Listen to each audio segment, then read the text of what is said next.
The auctioneer's voice echoed across the dusty storage lot, bouncing between rows of padlocked doors that held the remnants of forgotten lives. Among the small crowd stood a woman with tired eyes and a heart weighed down by bills and responsibility. Her name was Emily Hayes, 32 years old, a single mother of 2 children who depended on her for everything. Rent was due in 3 days.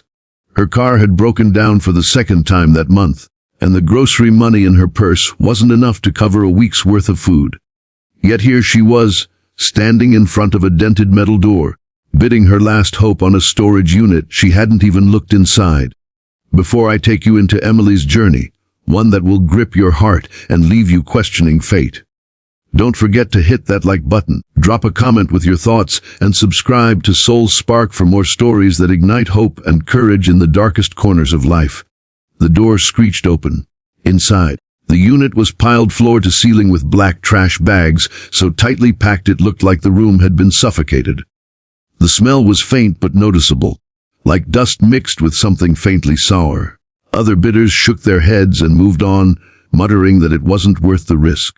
Who would spend money on someone else's garbage? But Emily stood frozen, her stomach twisting with both dread and desperation. This was all she could afford. Maybe, just maybe, something of value was hidden in those bags. She raised her hand. Her voice was shaky but firm when she placed her bid. $100. It wasn't much to anyone else, but to her it was everything she had left. Nobody countered. The gavel came down. The unit was hers. Her children, Lily, age 9, and Caleb, age 6, were waiting in the back seat of her old station wagon, whispering about whether their mom would come back with treasure or with nothing. They didn't know that sometimes survival meant risking it all on a dream that looked like trash. Emily pushed the door fully open, grabbed a torn bag, and pulled it toward the light. Her hands trembled as she untied the knot. Inside were old clothes, stained, torn, unsellable. She shoved it aside and opened another. Empty soda cans, another. Moldy blankets. Her throat tightened, her eyes blurred with tears. What had she done? The sun slipped lower, and the crowd left. Emily was alone, fighting the rising panic that she had just wasted the last of her money on garbage. She wanted to scream, to cry, to run.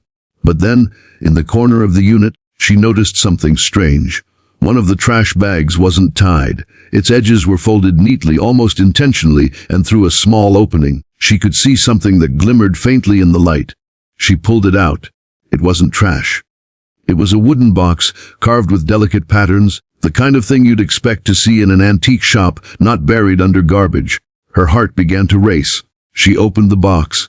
Inside were dozens of envelopes, each thick with paper. She lifted one, and her hands shook harder as she slid out a stack of cash. Real cash. Not hundreds. Thousands. Her breath caught. She opened another envelope. More cash. Another. More. Her knees buckled as she sat down on the cold cement floor, whispering prayers of disbelief. But then she noticed something else beneath the envelopes. Letters. Handwritten, old, their edges yellowed by time. She pulled one out and unfolded it carefully. The words told the story of a man named Thomas, a war veteran who had lost his family and lived in isolation. Each letter was written as though he were speaking to a wife and daughter who no longer existed, pouring his loneliness into ink. And tucked between those letters, he had hidden his savings, every dollar he'd earned, scrimped and saved, stashed away in envelopes, forgotten when he passed. Emily's tears streamed freely as she realized the enormity of what she held. This wasn't just money, it was a life. A man's memories, his grief, his final attempt to keep his loved ones alive on paper. She felt as though she were intruding, but also entrusted. The storage unit wasn't a pile of trash at all. It was a time capsule of love and pain, waiting for someone to find it. The next morning, Emily took the letters home and spread them across her kitchen table. Lily and Caleb leaned over, reading bits and pieces, their innocent voices whispering words from a man they had never met. "Dear Anna," one began, "if only I had one more day with you." The children grew quiet, sensing the sadness between the lines. For the first time, Emily saw more than just money in this discovery. She saw a story that deserved to be told. She could have kept the cash hidden, used it quietly, and moved on. But Emily wasn't built that way. Something in her heart told her this was bigger than her struggle. She tracked down the storage facility manager, asked about Thomas, and learned that he had died with no known relatives. His life had ended alone, and his belongings were auctioned off as though they were worthless. But Emily knew better. His words were priceless. Weeks passed as Emily pieced together Thomas's life through his letters. She began writing about him, posting his words online, sharing snippets of his story with the world. People responded with compassion, with tears, with gratitude. Veterans reached out. Strangers who had known loneliness saw themselves in his words. What started as a desperate gamble for survival became a mission of honor. And as her posts gained traction, donations began pouring in, not because she asked, but because people were moved by the truth she was carrying forward. Emily paid her rent. She fixed her car. She filled her pantry with food. But more than that, she taught her children a lesson they would never forget, that even in despair, humanity has a way of shining through the cracks. That sometimes what looks like trash hides treasures that go far beyond money. One evening, as Emily tucked Lily and Caleb into bed, her daughter asked softly, "Mom, do you think Thomas knows you found his letters?" Emily smiled through tears.